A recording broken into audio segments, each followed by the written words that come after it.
पिछली बार भी ऐसा ही कुछ किया था इन्होंने। पिछली बार जी सावन में लालू जी ने राहुल गांधी को और खिलाया राहुल था। गांधी ने मटन पकाया था। जी जी, वो हम्म। मटन पकाया और खाया था, लेकिन उसका वीडियो जो है सावन खत्म होने के बाद डाला था।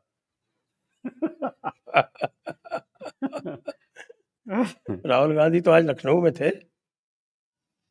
अच्छा, आज लखनऊ में है राहुल गांधी? मुझे हाँ, जानकारी नहीं थी। अच्छा जमानत लेने गए हुए थे ना, वो जो उन्होंने वो अच्छा, सेना वो के जो मामला विरुद्ध चल रहा है, हाँ पुराना, अपशब्द हाँ हाँ, कहे समझ थे गया मैं। कि हमारे सैनिकों को चीनियों ने पीटा। अरुणाचल में, जहाँ हाँ खुद उनकी पिटाई हुई, सबने देखा कि किस तरह जी, से अरुणाचल में सैनिकों ने चीनियों की पिटाई की। लेकिन और राहुल वहां गांधी का तो तो क्या कहें भाई। बंदूक की बटे मार मार के भगा दिया था सबको, आगे नहीं हम्म। बढ़ने दिया था। वहां तो उल्टा ही हुआ था मामला सबसे ज्यादा। हम्म। राहुल गांधी तो ऐसी। लेकिन साहब ये इलेक्शन कमीशन तो मान ही नहीं रहा है। वो तो कह रहा है कि अब पूरे देश में घुसपैठियों की जांच करे।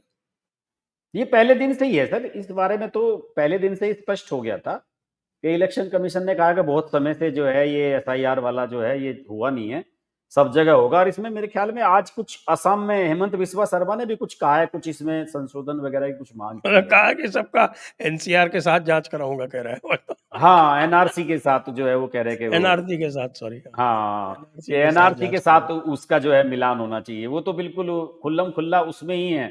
या तो अप्रत्यक्ष रूप से लोग सब कह रहे हैं कि भाई ये एनआरसी लाए हैं इसकी आड़ में, लेकिन हेमंत बिस्वा शर्मा के सामने बड़ी समस्या है। हेमंत बिस्वा शर्मा तो कई बार ये कहते रहे हैं कि भाई अगले 15 15 साल के 10 साल के अंदर ये पूरा इस्लामिक वो बन जाएगा स्टेट, असम, अगर मैंने कुछ नहीं किया तो उन्हें तो वोट चाहिए भी नहीं इनकी। वो तो चाहेंगे ही कि एनआरसी के आधार पे इसको किया जाए, उससे जोड़ा जाए इसको। वैसे हम्म। इसमें सर ये क्या है, क्या ये, आप तो इसमें जुड़े रहे हैं, एसआईआर में इसमें क्या होता है, किस तरह से होता है? पहले हुआ होगा कभी, जैसे बताते हैं 2003 में, तो कैस नहीं, वो किस तरह से होता दो है? तरह के रिवीजन होते हैं। एक समरी रिवीजन होता है और हम्म, एक इंटेंसिव रिवीजन होता है। हाँ तो समरी रिवीजन में तो ये जिसको बोलते हैं सरसरी तौर से, जी, सरसरी तौर से किया जाता है, टाइम भी उसका कम होता है। हम्म, और उसमें बेसिकली ये किया जाता है कि भाई लोगों को नोटिफाई किया जाता है कि भाई जिसको अपने नाम जुड़वाने हो, कटवाने हो, वो ये करवा ले। और थोड़ा सा हम्म, सरसरी तौर से जो बीएलओ वगैरह होते हैं वो रिपोर्ट कर देते हैं कहाँ जुड़े कहाँ कटे, इस तरह से होता है। इंटेंसिव हाँ। रिवीजन में एक एक वोटर चेक होता है। और उस वोट की ऑथेंटिसिटी भी होती है कि भाई ये है, यहाँ क्यों है, यहाँ नहीं है तो क्यों नहीं है, ये भी तो है ना। आज बिल्कुल, अखबारों बिल्कुल में भाई। ऐड दिया है सरकार ने कि अगर आप बिहार के हैं और कहीं बाहर रह रहे हैं तो आप ऑनलाइन ऐप के थ्रू भी अपना करा सकते हैं। आज ऐड आया है सभी अखबारों में, बहुत बड़ा बड़ा।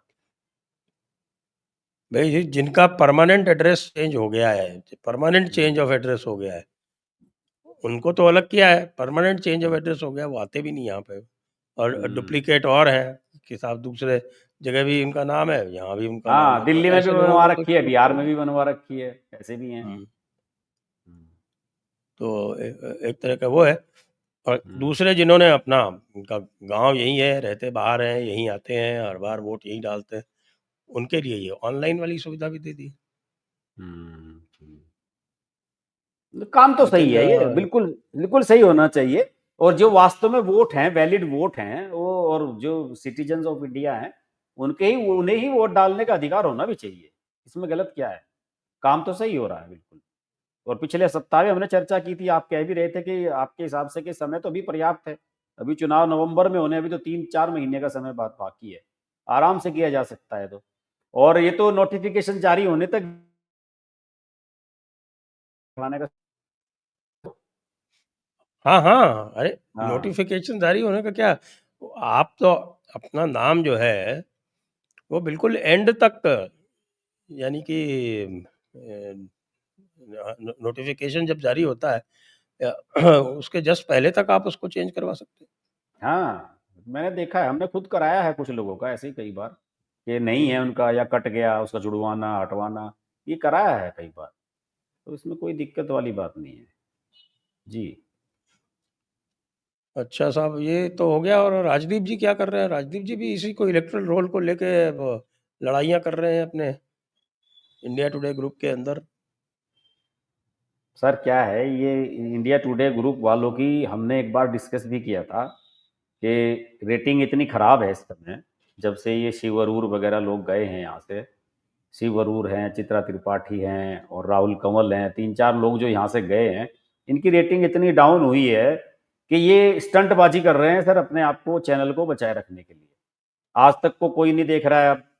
राहुल कंवल गया है तो इंडिया टुडे को कोई नहीं देख रहा है, ये खराब हो गया बिल्कुल मामला।